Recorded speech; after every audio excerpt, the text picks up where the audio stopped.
आजकल मैं भी जरा बच्चों के स्कूल की तलाश में हूँ। अभी तो आपने स्टार्ट ही करना होगा, स्टार्ट करना है, लेकिन आपको पता है उसके लिए भी बहुत सारे प्री रिक्विजिट्स और मसले मसाइल होते हैं। वो कहते हैं 2 साल के बच्चे को देख के कहते हैं तो ओवर एज हो गया है। इतना सा तो है, अभी तो मतलब बन रहा है बच्चा, ये तो सारा कुछ होता है हमारी यहाँ, व्हिच इज सैड।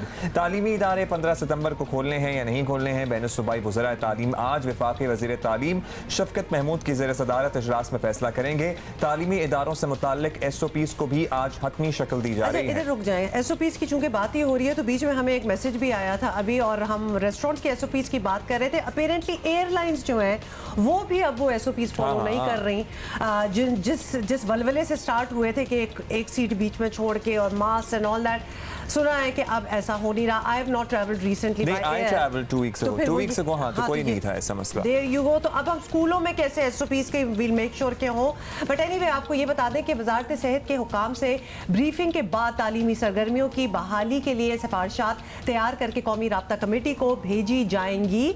तो इसमें ये प्लीज़ आप ज़रूर नोटिस करना। और इस मामले में जिंदगी ट्रस्ट ने पैम्स के ताउन से मुल्क भर के मुख्तलिफ असातिज़ा से इंटरव्यूज़ किए हैं और ये जानने की कोशिश की है कि मार्च से स्कूल्स की बंदिश से होने वाले तालीमी नुकसानात को कैसे कम से कम किया जा सकता है। अच्छा, साथ ही इस बात को भी यकीनी बनाना ज़रूरी है कि कोरोना के फैलने के खदशात को हर मुमकिन हद तक कम किया जा सके, क्योंकि बाज़ ममालिक में ऐसी रिसर्च आई है कि जैसे ही उन्होंने स्कूल्स खोले तो एकदम से केसेस बढ़ गए। ज़िंदगी ट्रस्ट के सरबरा और मारूफ सिंगर शहजाद रॉय हमारे साथ मौजूद हैं। शहजाद, बहुत शुक्रिया आपने वक्त दिया। शहजाद, ज़िंदगी ट्रस्ट ने ये जो रिसर्च की है या सर्वे कंडक्ट किया, कुछ अगर आप हमें बता सकें, क्या आपके सजेस्टेड SOPs हैं जो होने चाहिए once schools are opening again? अच्छा, थैंक यू सो मच। अच्छा, मैं ये जो हमने एक वॉइस ली है टीचर्स की, ये एक सर्वे और रिसर्च नहीं कहेंगे, हम ये कहना चाहेंगे हमने सारे पाकिस्तान में जितने प्रोविंसेस हैं उनके तमाम गवर्नमेंट टीचर्स अराउंड एक नंबर हमने सेलेक्ट किया और पाकिस्तान अलायंस मैथ और साइंस और जिंदगी ट्रस्ट ने मिलकर कोविड के दौरान ये एक क्वेश्चन उनके साथ शेयर किया था। और ये SOPs के ऊपर हमने इसलिए नहीं किया बिकॉज SOPs पे बहुत बात हो रही थी। हमने एक बहुत ही इम्पोर्टेंट सेक्शन को एड्रेस करने की कोशिश की है। आपको याद होगा अर्थक्वेक जब आया था, तो अर्थक्वेक के बाद जब बच्चे वापस आए थे तो वो लर्निंग लॉसेस का बहुत एक खतरनाक मसला हुआ था जो आज तक चल रहा है और कई सालों तक चलता रहा था। बिकॉज जब वो बच्चे वापस आए तो उनको जिस तरह से मैनेज किया गया वो बहुत गलत तरीका था। तो अब जब ये बच्चे वापस आ रहे हैं तो गवर्नमेंट टीचर्स की कोई वॉइस नहीं है इसके अंदर, चाहे वो SOPs हो चाहे वो कैसे पढ़ाना है। तो हमने ये जो काम किया है इसके हमने गवर्नमेंट टीचर से पूछा जब बच्चे वापस आएंगे तो उनका सिलेबस देखें ना, जो हमारा नॉर्मल सिलेबस भी है। आप सुनते होंगे हर वक्त टीचर्स ये कह रहे होते हैं कि हमने खत्म कराना है। अब आप ये सोचें कि सबसे बड़ा प्रेशर उन टीचर्स के ऊपर ये है कि वो सिलेबस खत्म कराने की बात शुरू होगी कि ये मार्च में एग्जाम होंगे, अप्रैल में होंगे, जून में होंगे, जुलाई में होंगे। फिर जब बच्चे आते हैं तो मेंटल हेल्थ ये एक इतना इम्पोर्टेंट चीज़ है जिस पर डिबेट शायद कम हो रही है और उसको मैनेज करना कैसे करेंगे। तो हर स्कूल के अंदर एक टीचर जो कि ऑब्वियसली साइकोलॉजिस्ट या साइकोथेरेपिस्ट नहीं है, बट उसकी कोई अंडरस्टैंडिंग जरूर हो कि जब बच्चे वापस आ रहे हैं तो उनके साथ इंटरेक्ट कैसे करना है। फिर स्पोर्ट्स जो होते हैं जिसमें उस तरह का इंटरेक्शन नहीं हो कि कोरोना फैल सके, उन स्पोर्ट्स को कैसे और आर्ट्स को कैसे आप कंटिन्यू करेंगे।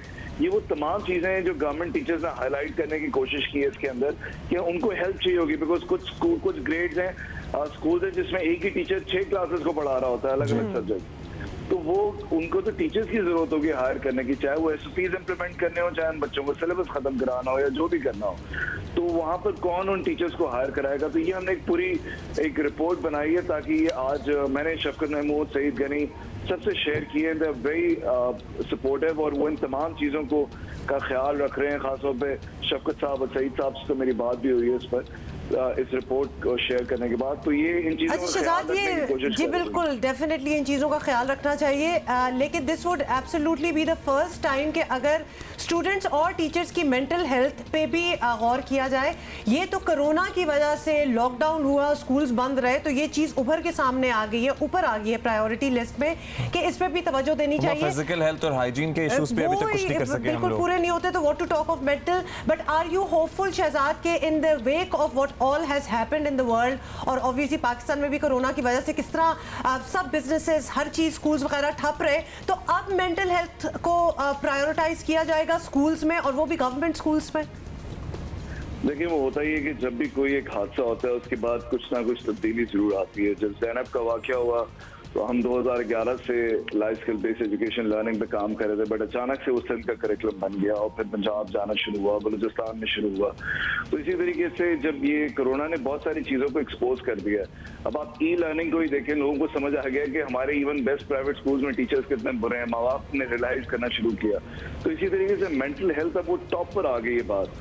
तो अब मैं नहीं समझता कि ये बिल्कुल परफेक्टली इम्प्लीमेंट हो रहा होगा कि बच्चों को, बट ये डिबेट जरूर शुरू हो गई है और आई थिंक इसका कुछ इम्पैक्ट जरूर होगा। आप ठीक कह रही हैं, लेकिन क्योंकि ये इतनी बड़े लेवल पर डिबेट इसकी हुई है तो इसका इम्पैक्ट स्कूल्स में आपको कुछ नजर आना जरूर शुरू होगा। अच्छा शहजाद, हमारे यहाँ जो स्कूल्स हैं उसमें यूजुअली स्ट्रेंथ होती है क्लास में 30, 40, 50, 60 तक भी मैंने देखे हैं स्कूलों में, इतने ज्यादा बच्चे एक ही क्लास में भरे होते हैं। तो ये तो मुझे समझ नहीं आता कि किस तरह से स्कूल्स मैनेज करेंगे अगर एक नॉर्मल सेफ डिस्टेंस भी क्रिएट करना है जो कि होना चाहिए, वो भी शायद नहीं पॉसिबल होगा इन हालात में। आपने कंजर्वेटिव एक नंबर दिया है, 100 बच्चे बैठे होते हैं क्लास के अंदर। ये तो एक बहुत ही मुश्किल मरहला होगा और सबसे पहले तो बच्चों को फेज में बुलाना, ये भी हमने बात की है कि बच्चों को कितना फेज में आप बुलाएंगे। तो अगर आप फेज में बुला रहे होंगे तो एक क्लास में 100 बच्चे, तो अगर आप 20 को बुलाएंगे तो एक हफ्ते में तो सिर्फ वो क्लास का बच्चा एक दिन अटेंड कर पाएगा। It's a very very difficult process. जो हुमा उसकी बात कर रही थी मेंटल हेल्थ की, मैं सिर्फ ऐड कर दूं कि जो जिंदगी ट्रस्ट है वो ले काउंसलिंग में गई है। ले काउंसलिंग आप लोग जानते होंगे कि जो ट्रॉमा जब भी होता है उसके बाद एक सोसाइटी को तो उस पर बात की जाती है। तो उसका भी एक कॉन्सेप्ट इंट्रोड्यूस करने की कोशिश कर रहे हैं हम ऑब्वियसली दुनिया में। बहुत सारी अच्छी चीजें हैं जो आप करना चाहते हैं। थैंक यू शहजाद, वक्त की किल्लत है, नहीं तो आपसे तफसील से और बात करते हैं। हम क्लासों की बात करें तो शहजाद करेक्टेड अस कि वाकई 100 बच्चा भी होता है किसी एक क्लास में। And then there are other issues, transportation, एक वैन में एक बस में कितने बच्चे, किसी भी ट्रांसपोर्ट में आपने देखा है जब बच्चे जा रहे होते हैं कितनी बार आपने विटनेस किया है बच्चे पे बच्चा रिक्शे बनाए होते हैं थोड़ा सा चेंज करके, उसमें माशाल्लाह कितने बच्चे होते हैं उसमें। तो उसका क्या होगा, मतलब वो 100 को तो चलो स्कूल के अंदर कोई SOP होगा, उस कन्वेंस में क्या SOPs होंगे। हम डरा नहीं रहे, but these are the concerns जिनके बारे में सोचना है।